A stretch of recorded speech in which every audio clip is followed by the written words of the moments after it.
सुबह का वक्त था। सभी गांव वाले नई नवेली दुल्हन को पालकी में बैठाकर गांव की तरफ बढ़ रहे थे। जैसे ही पालकी गांव के दरवाजे पर पहुंची, कहारों ने उसे नीचे रखा।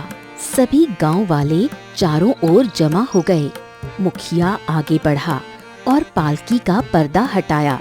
तभी अंदर देखते ही सब सन्न रह गए, क्योंकि पालकी के अंदर दुल्हन मौजूद नहीं थी। अरे ये क्या? अरे दुल्हन कहाँ चली गई?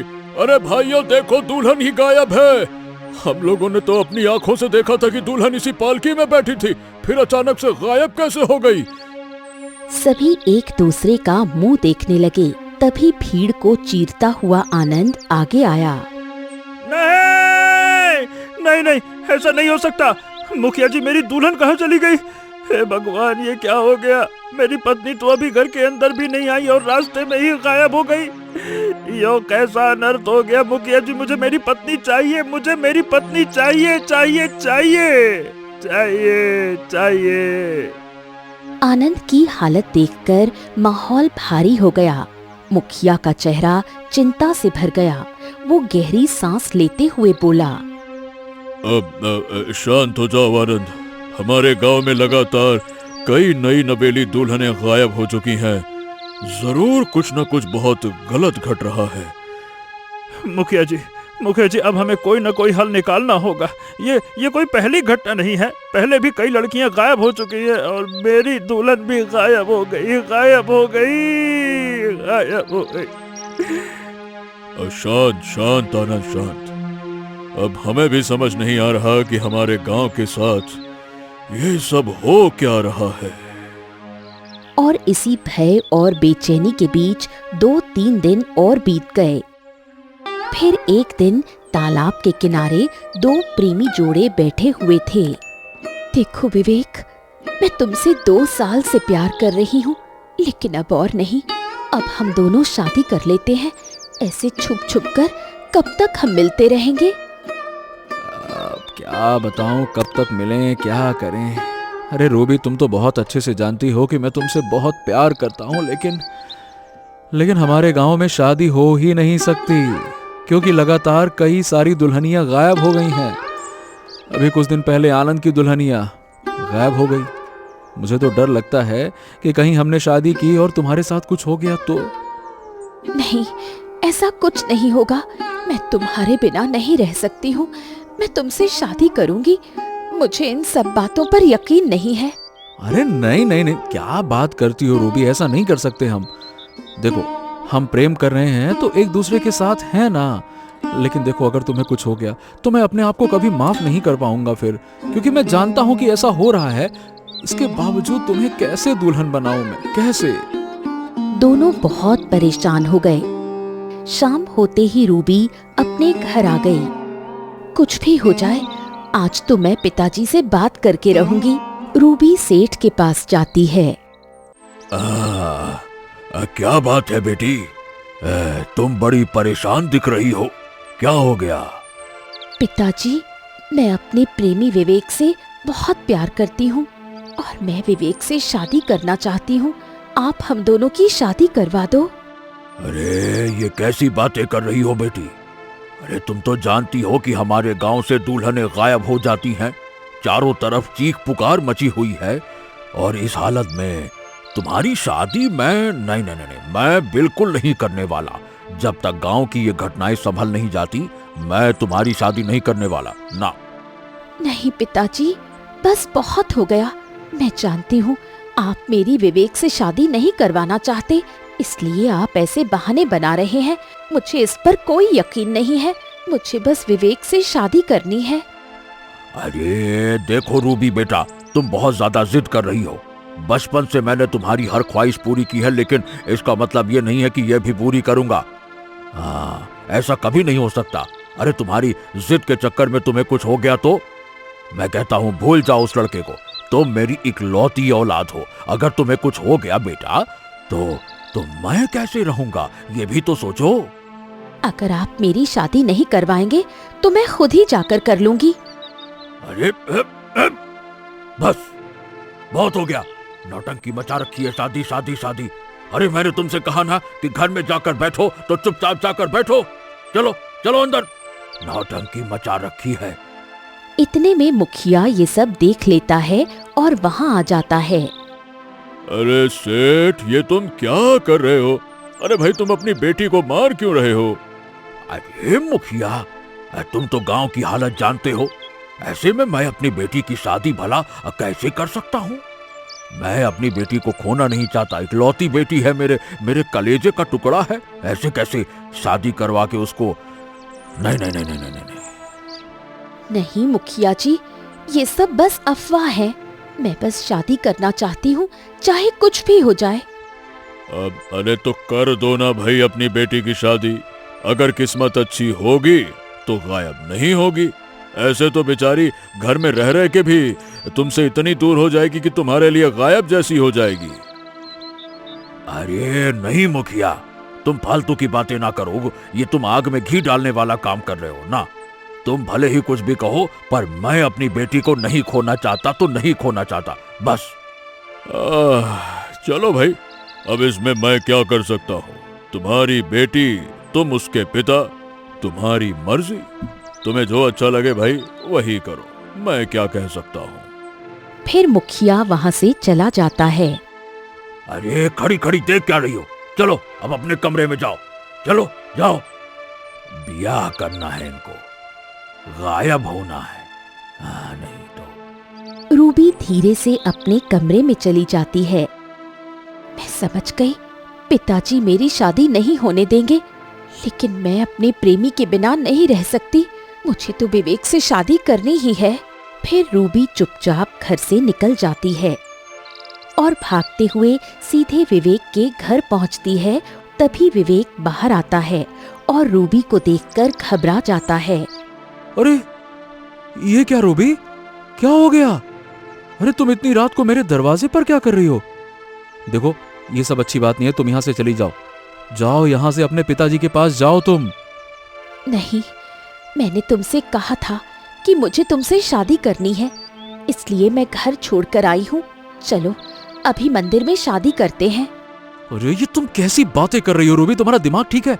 अभी रात में अगर किसी को पता चल गया तो वो हमारे साथ क्या करेगा? कुछ सोचा है तुमने? बस मुंह उठा के चली आई। क्या फालतू की हरकतें कर रही हो? जाओ अपने घर। अगर तुम मुझे जिंदा देखना चाहते हो तो मुझसे शादी कर लो, इसके सिवा मैं कुछ नहीं सुनना चाहती। ओफो, तुम। चलो ठीक है, चलो भाई हम शादी करते हैं, लेकिन पहले तुम्हारे पिता से एक बार पूछ लेते हैं। वो कभी हमारे रिश्ते को नहीं मानेंगे, और अगर तुमने आज मुझसे शादी नहीं की तो मैं अपनी जान दे दूंगी। कैसी उल्टी सीधी बातें करती हो? चुप रहो, ऐसी फालतू बातें मत किया करो। हाँ, चलिए देवी जी, चलते हैं मंदिर, करते हैं शादी। चलो आओ। दोनों मंदिर जाते हैं और वहीं शादी कर लेते हैं। देखो रूबी, मैंने तुम्हारे कहने पर तुमसे शादी तो कर ली है, लेकिन हमें सबसे पहले तुम्हारे पिता का आशीर्वाद लेना होगा। बड़े बुजुर्ग हैं, अच्छा नहीं लगता। हाँ क्यों नहीं, अब तुम मेरे पति हो तो पिताजी कभी हमें अलग नहीं करेंगे। चलो। दोनों वहां से निकलते हैं और तालाब के किनारे से होते हुए जाते हैं। रुको तो जरा, मुझे बहुत तेज प्यास लगी है, मैं पानी पीकर आती हूँ। अच्छा ठीक है, तुम एक काम करो, तालाब से पानी पीकर आओ, मैं यहीं तुम्हारा इंतजार करता हूँ। जाओ। रूबी तालाब के किनारे पानी पीने चली जाती है। उधर सेठ रूबी के कमरे में जाकर देखता है। अरे ये क्या? रूबी? अरे रूबी तो यहाँ है नहीं। इसका मतलब कि वो जरूर विवेक के साथ भाग गई होगी। कुछ भी करके मुझे अपनी बेटी को रोकना होगा। सेठ पागलों की तरह दौड़ने लगता है। तभी गांव वाले इकट्ठा हो जाते हैं। रूबी! रूबी! रूबी! रूबी! अरे अरे अरे अरे, क्या क्या क्या हो गया सेठ जी? आप इतने परेशान होकर भाग क्यों रहे? क्या बात है? अरे अरे मेरी बेटी अपने प्रेमी विवेक से शादी करने गई है। जरूर दोनों गांव के मंदिर में होंगे। हमें जल्दी से चलना होगा, नहीं तो मेरी बेटी भी गायब हो जाएगी। चलो। क्या बात कर रहे हैं सेठ जी? आप ठीक कह रहे हैं, पता नहीं हमारे गांव के साथ क्या हो रहा है। चलिए जल्दी चलिए, चलिए आइए। सेठ सभी गांव वालों को साथ लेकर उसी रास्ते से तालाब के किनारे से जा रहा था। तभी वो वहां देखते हैं कि विवेक तालाब के किनारे बैठा फूट फूट कर रो रहा है। तभी सेठ भागता हुआ वहां आता है। रोबे, अरे अरे तू तो यहाँ रो रहा है। बता बता मेरी बेटी कहाँ है? अरे वो मेरे घर पे नहीं है। बता मेरी बेटी कहाँ है? बता, तेरे साथ आई होगी, बता कहाँ है वो? मुझे माफ कर दीजिए सेठ जी, मैं रूबी से शादी करके आपका आशीर्वाद लेने जा ही रहा था कि तभी अचानक से रूबी को प्यास लगी। वो तालाब के किनारे पानी पीने आई और उसी वक्त गायब हो गई। मुझे वो कहीं नहीं मिल रही, कहीं नहीं। अरे अरे ये क्या हो गया? मैं इसीलिए तो अपनी बेटी को समझा रहा था कि वो यहाँ वहाँ ना जाए, शादी ना करे, लेकिन नहीं, मेरी बेटी चली गई। अरे मैं क्या करूं?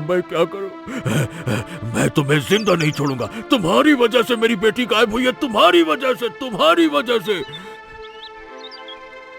माफ कर दीजिए सेठ जी, वो मेरी पत्नी है और मैं उससे बहुत प्रेम करता हूँ। वो गायब हुई है ये सोचकर मेरा क्या हाल होगा आप समझ नहीं पा रहे हैं। अरे भैया, तुम उसको नहीं ढूंढ पाओगे। हमारे गांव में 6 नई नवेली दुल्हनें गायब हो चुकी हैं। पता नहीं क्या हो रहा है हमारे गांव के साथ, पता नहीं। सेठ वहीं फूट फूट कर रोने लगा। मुझे माफ कर दीजिए सेठ जी, मैं जानता हूँ कि एक पिता के लिए ये कितना बड़ा दर्द है, लेकिन इसमें मेरी कोई गलती नहीं है। फिर भी आप चिंता मत कीजिए, मैं अपनी पत्नी को ढूंढ कर ही रहूंगा, चाहे वो जिस हालत में हो, लेकिन मैं उसको ढूंढ कर ही रहूंगा। हाँ। सभी गांव वाले रोते हुए वहां से जाने लगे। विवेक, देखो, मुझे नहीं पता तुम मेरी बेटी को कैसे ढूंढोगे, लेकिन मुझे उम्मीद है कि तुम मेरी बेटी को मेरे पास वापस जरूर लाओगे, जरूर।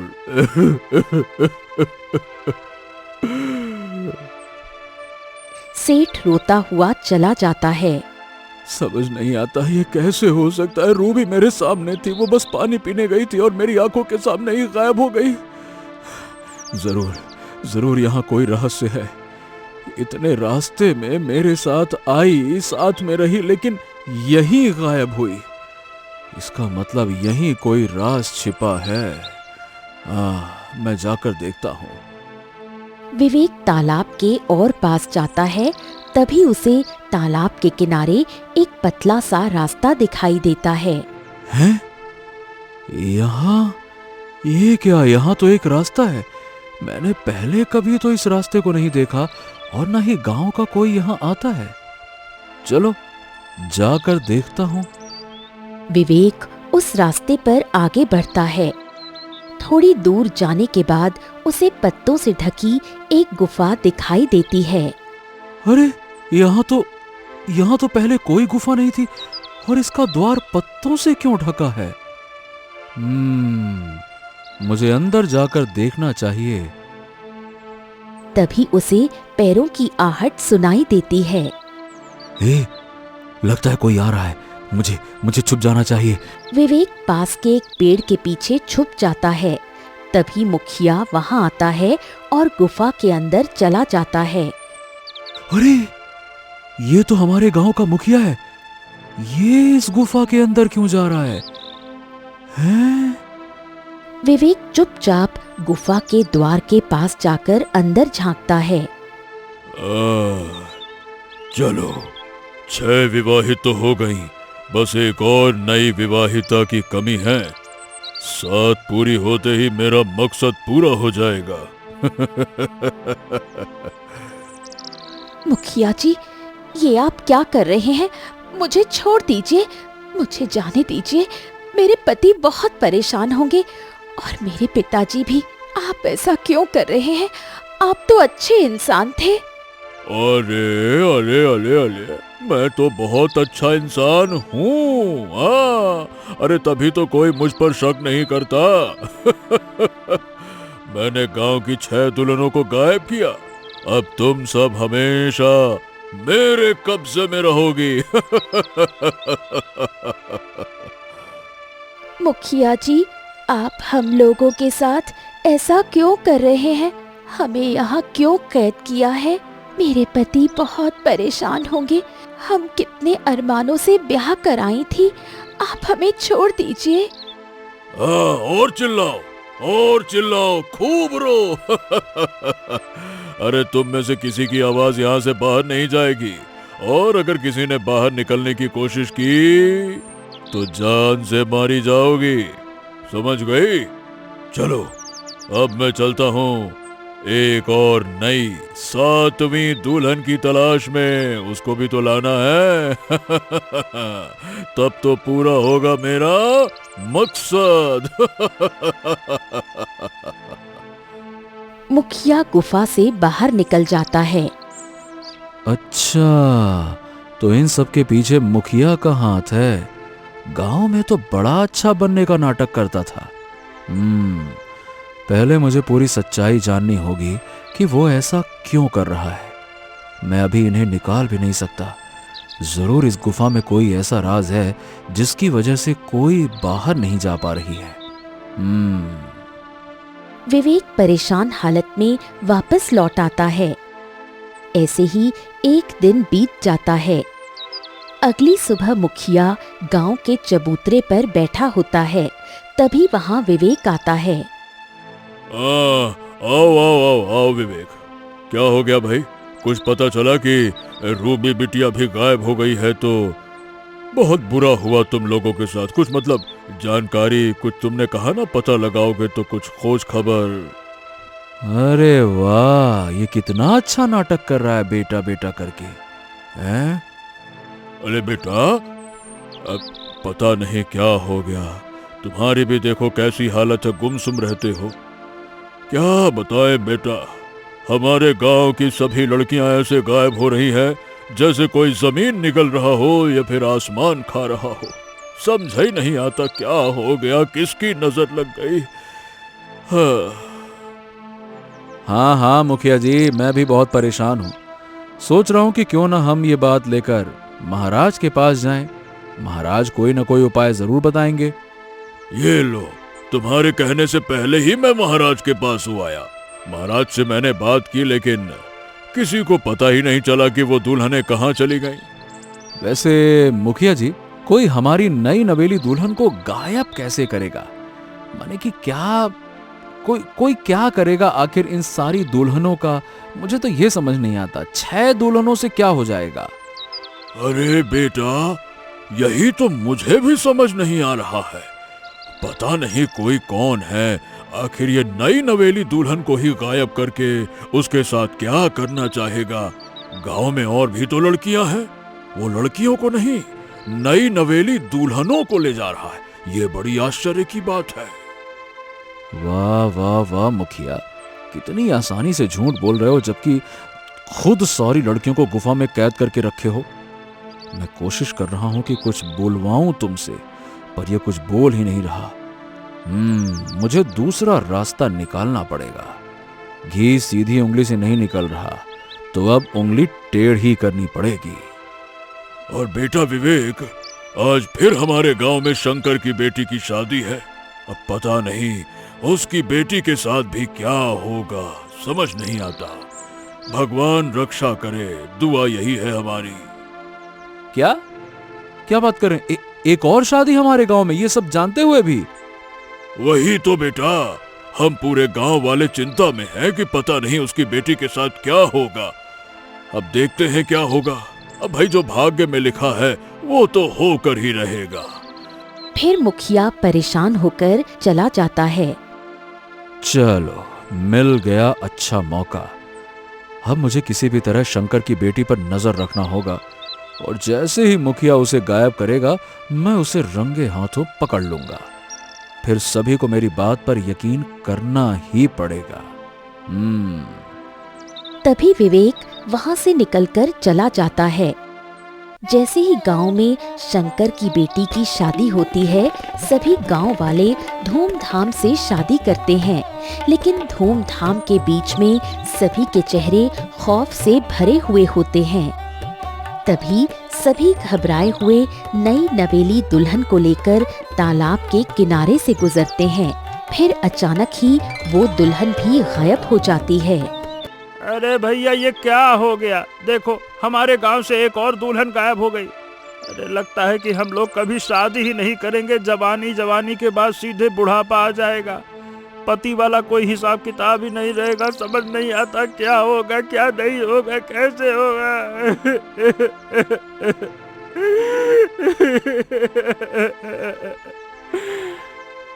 सभी वहाँ फूट फूट कर रोने लगे। तभी दूर से पेड़ के पीछे छुपकर ये सारे मंजर विवेक देख लेता है। बस चलो, मैं तो समझ गया कि ये 7वीं दुल्हन भी कहाँ गई होगी। चलो अब चलता हूँ, मुखिया को तो इस बार रंगे हाथों पकड़ लूंगा।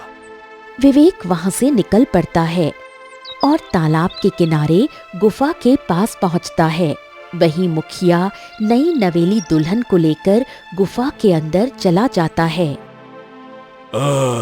चलो, अब 7 नई नवेली दुल्हन पूरी हो गई। अब मुझे तुम सबको ले जाकर किसी को सौंपना होगा। आप ऐसा नहीं कर सकते मुखिया जी, हम सबको जाने दो। आप एक और दुल्हन को क्यों पकड़ कर लाए हैं? आप ये ठीक नहीं कर रहे हैं मुखिया जी। आप तो हमारे पिता समान थे।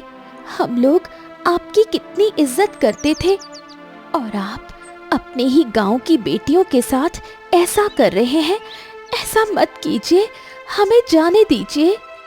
ओहो, रोने गिड़गिड़ाने से कुछ नहीं होगा। चलो, सबके सब फटाफट तैयार हो जाओ। चलो मेरे पीछे चलो। इतने में ही विवेक गुफा के अंदर आ जाता है।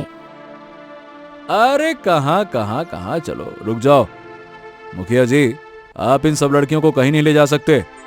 तुम आ गए विवेक। मैं जानती थी तुम मुझे ढूंढने जरूर आओगे। चुप हो जाओ, मैं तुम्हें कुछ भी नहीं होने दूंगा रूबी। चुप हो जाओ। और मुखिया जी, आप तो गांव के इतने जाने माने व्यक्ति हैं और गांव के बड़े से लेकर बुजुर्ग तक सभी आपकी इतनी इज्जत करते हैं, फिर आप इन लड़कियों के साथ ऐसा क्यों कर रहे हैं? जबकि आप अच्छी तरह से जानते हैं कि गांव वालों की क्या हालत है इन लड़कियों के गायब होने से। फिर आप ये कर क्यों रहे हैं? देखो, मुझे माफ कर दो। मैं ये जानबूझकर नहीं कर रहा हूँ। मैं ये मजबूरी में कर रहा हूँ। मुझे कोई ये सब कुछ करने को मजबूर कर रहा है। मैं नहीं चाहता कि ये सब करूँ। कसम से कहता हूँ, कसम से। अरे बस करिए, झूठ मत बोलिए मुखिया जी। ये उस समय की बात है जब मैं अपनी बेटी के साथ घने जंगलों से गुजर रहा था। प्रिया बेटी, अब तो खुश हो ना? अरे बेटा, कल तुम्हारी शादी होने वाली है। फिर देखना, तुम उस हवेली में जाकर राज करोगी, राज। हाँ पिताजी, मैं भी बहुत खुश हूँ। आखिर मैं इतने बड़े ठाकुर परिवार की बहू जो बनने वाली हूँ। बेटा, मेरा वर्षों का सपना पूरा होने वाला है। इतना कहकर दोनों खुशी खुशी बातें करते हुए आगे बढ़ते हैं। तभी अचानक तांत्रिक सामने आकर खड़ा हो जाता है। कौन हो तुम और मेरे रास्ते में क्यों खड़े हो? हटो यहाँ से। कौन हो तुम? बगड़बम बगड़बम बगड़बम। अरे मुखिया, वाह वाह वाह वाह वाह, तेरी बेटी तो बड़ी खूबसूरत है। चल, तू अपनी बेटी को मुझे दे दे, मैं इसे अपने साथ लेकर जाऊंगा। अरे नहीं, ये क्या फालतू की बातें कर रहे हो तुम, बदतमीज कहीं के। मेरी बेटी की तो कल शादी होने वाली है। मैं अपनी बेटी को किसी तांत्रिक के साथ क्यों जाने दूं? ऐसा कभी नहीं होगा, क्योंकि मेरा एक मकसद है और जब तक मेरा मकसद पूरा नहीं होगा, तेरी बेटी मेरे ही पास रहेगी। नहीं, ये तुम कैसी बातें कर रहे हो? मैं अपनी बेटी को कभी नहीं जाने दूंगा। सोच ले मुखिया, अगर तुम अपनी बेटी को जिंदा देखना चाहते हो तो तुम्हें मुझे गांव की 7 नई नवेली दुल्हन लाकर देनी होगी, और वो भी पवित्र। अगर तुम 7 दुल्हनों को लाकर मुझे सौंप दोगे, तभी तुम्हें तुम्हारी बेटी वापस मिलेगी। चलो, अरे चलो मेरे साथ, चलो। नहीं पिताजी, पिताजी मुझे बचाइए, मैं इस तांत्रिक के साथ नहीं जाना चाहती हूँ पिताजी। अरे छोड़ दो तांत्रिक, अरे छोड़ दो, मेरी बेटी को क्यों पकड़ कर ले जा रहे हो? छोड़ दो, भगवान के लिए छोड़ दो। अरे किसी और लड़की की जिंदगी बर्बाद नहीं कर सकता मैं, वो भी 7 लड़कियों की। देखो देखो, तुम तो जानते हो पूरे गांव में कितना जाना माना व्यक्ति हूँ। सभी मेरी बहुत इज्जत करते हैं। मैं इतना खराब काम नहीं कर सकता भाई, छोड़ दो इसको, छोड़ दो। अगर अपनी बेटी को जिंदा और सही सलामत देखना चाहता है तो तुझे 7 विवाहित नई नवेली दुल्हनें लानी होंगी बस, नहीं तो मेरे पास दूसरा रास्ता भी है। अगर तुम मुझे 7 दुल्हन नहीं लाकर दिए तो मैं तुम्हारी बेटी के साथ बच्चा पैदा करूंगा और उस बच्चे की बलि देकर सर्वशक्तिशाली हो जाऊंगा, समझे? नहीं, ऐसा मत करना। ठीक है, मैं तुम्हें 7 नई नवेली दुल्हनें ला कर दूंगा, बस मेरी बेटी को कुछ मत करना। हाँ, तो ठीक है, 7 विवाहित दुल्हन लेकर मेरी कुटिया में आ जाना। यहाँ से थोड़ी दूर काली पहाड़ी पर है मेरी कुटिया, उसी काली पहाड़ी में रहता हूँ मैं। वहीं तुम्हारी बेटी को लेकर जा रहा हूँ। तुम जब 7 दुल्हन लेकर आओगे तभी मैं तुम्हारी बेटी को छोड़ दूंगा। जाओ यहाँ से, चलो। अरे तुम चलो मेरे साथ, चलो। और विवेक, तब से इन 7 दुल्हनों को इकट्ठा कर रहा हूँ। अब जाकर 7 पूरी हुई है। जैसे ही मैं इन सबको तांत्रिक को सौंप दूंगा, वो मेरी बेटी को सही सलामत छोड़ देगा। ओह, लेकिन मुखिया जी ये भी समझ नहीं आया कि आप इतने गांव वालों के बीच नई नवेली दुल्हन को गायब कैसे कर देते थे? मतलब आंखों के सामने क्या जादू करते थे आप? तांत्रिक ने मुझे एक भभूत दिया था। जैसे ही वो भभूत दुल्हन पर छिड़कता था, दुल्हन तुरंत वहां से गायब हो जाती थी और वो इस गुफा के द्वार पे आ जाती थी और मैं यहाँ पे उसे कैद कर देता था। मुखिया जी, हाँ वैसे आपके साथ बहुत गलत हुआ, लेकिन आप अपनी बेटी को बचाने के लिए इन 7 मासूमों की जिंदगी तो बर्बाद नहीं कर सकते। अब ठीक है, मैं इन सबको सही सलामत इनके घर तक छोड़ दूंगा। बस मेरी बेटी को बचा लो, मुझ पर इतना एहसान कर दो, मेरी बेटी को बचा लो बस। ठीक, मैं आपको वचन देता हूं कि मैं आपकी बेटी को सही सलामत आपके पास लेकर आऊंगा। ठीक। नहीं विवेक, तुम मत जाओ, तांत्रिक तुम्हें जान से मार सकता है। आहा रूबी, तुम चिंता मत करो, मुझे कुछ भी नहीं होगा। चलो मैं आता हूं। विवेक गुफा से निकलकर घने जंगल की ओर चला जाता है। हाँ, मुझे पता है कि मेरी मदद कौन कर सकता है, क्योंकि तांत्रिक को हराना आसान नहीं है। बताओ पुत्र, कैसे आना हुआ?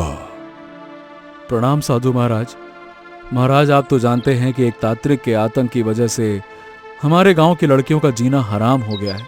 हमें किसी तरह से तांत्रिक को हराना है। उसने मुखिया की बेटी को अगवा कर लिया है।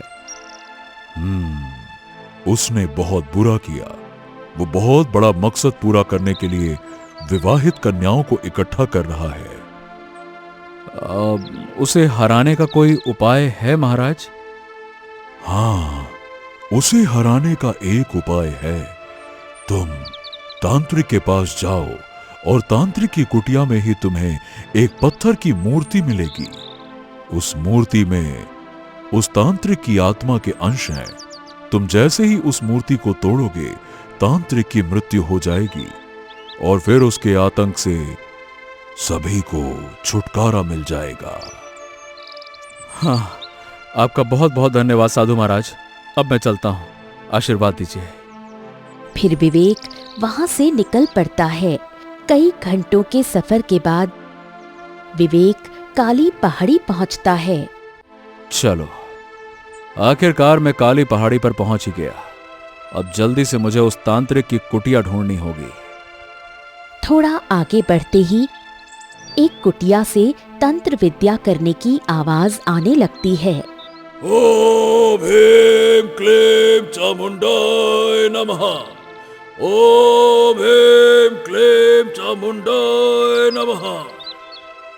अच्छा, तो लगता है तांत्रिक इसी कुटिया में यहीं है। अभी वो तंत्र क्रिया कर रहा है, मुझे थोड़ा इंतजार करना होगा। थोड़ी देर बाद तांत्रिक कुटिया से बाहर निकलता है। इतने में विवेक चोरी छुपे कुटिया के अंदर घुस जाता है। तुम कौन हो? मुझे बचा लो, मुझे यहाँ से बाहर निकालो। इस तांत्रिक ने मुझे यहाँ कैद करके रखा है। चिंता मत करो, मैं तुम्हें यहाँ से छुड़ाने के लिए आया हूँ, लेकिन पहले इस तांत्रिक को खत्म करना होगा, तभी हम यहाँ से जा सकते हैं। वो बहुत शक्तिशाली है, तुम उसे इतनी आसानी से खत्म नहीं कर सकते। तभी विवेक की नजर कुटिया के एक कोने में रखी छोटी सी पत्थर की मूर्ति पर पड़ी। मिल गया कि मैं इस तांत्रिक को खत्म कैसे कर सकता हूँ। रुक जा। विवेक जैसे ही उस पत्थर की मूर्ति को छूता है, उसी वक्त तांत्रिक झोपड़ी में आ जाता है। कौन है तू और मेरी झोपड़ी में क्या कर रहा है और उस मूर्ति को छूने क्यों जा रहे हो? दूर हटो, दूर हटो। तुम्हारी हिम्मत कैसे हुई उस लड़की को यहाँ कैद करने की? अब देखो मैं तुम्हें क्या सजा देता हूँ। रुक जाओ। अरे तू रुक जा, तुझ जैसे मामूली इंसान हमें धमकी देंगे? रुक जा, रुक जा, मैं तुझे अभी बताता हूँ। ओम ह्रीं क्लीं। तांत्रिक जादू करने लगता है। तभी विवेक उस मूर्ति को अपने हाथ में उठा लेता है। ये क्या कर रहा है? उस मूर्ति को नीचे रख दे, नीचे रख दे, वरना मैं तुझे जान से मार दूंगा। नीचे रख। मैं जानता हूँ कि इस मूर्ति में तुम्हारे प्राण हैं, इसीलिए अब तुम मेरे हाथ से नहीं बच पाओगे। फिर विवेक उस मूर्ति को जमीन पर पटक देता है। तेज काला धुआं निकलता है और उसी धुएं में तांत्रिक वहीं मर जाता है। तुमने कर दिखाया, तुमने उस तांत्रिक को मार दिया। अब चलो, हम जल्दी यहाँ से चलते हैं। हाँ, क्यों नहीं, चलो चलते हैं, चलो। विवेक प्रिया को लेकर वहाँ से निकल पड़ता है और गांव पहुँचता है, जहाँ मुखिया भागकर प्रिया के गले लग जाता है। मेरी बेटी, मेरी बेटी, तुम ठीक तो हो ना? तुम्हें कुछ हुआ तो नहीं मेरे बच्चे? ठीक तो हो ना? हाँ पिताजी, मैं ठीक हूँ। अगर विवेक वक्त पर नहीं आता तो शायद मैं बच भी नहीं पाती। इतने में सेठ और सभी गांव वाले वहाँ इकट्ठा हो जाते हैं। अरे मुखिया, तुम्हारी बेटी इतने दिनों से गायब थी और तुमने हम लोगों को बताया क्यों नहीं? मुखिया सिर झुकाकर गांव वालों के सामने खड़ा हो जाता है।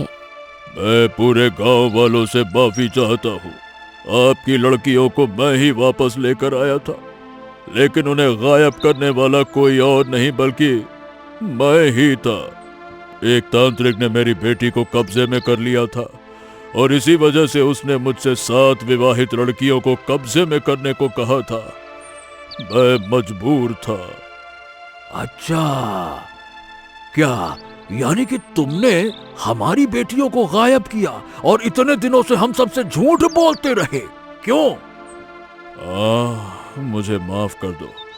मैं क्या करता, मेरी बेटी की जान खतरे में थी। मैं मजबूर था और कुछ भी रोक नहीं पाया। मेरी यही सबसे बड़ी गलती थी। चलो ठीक है, हम आपको माफ कर रहे हैं क्योंकि आपने भी अपनी बेटी को बचाने के लिए ये सब किया। चलो भाई, अंत भला तो सब भला।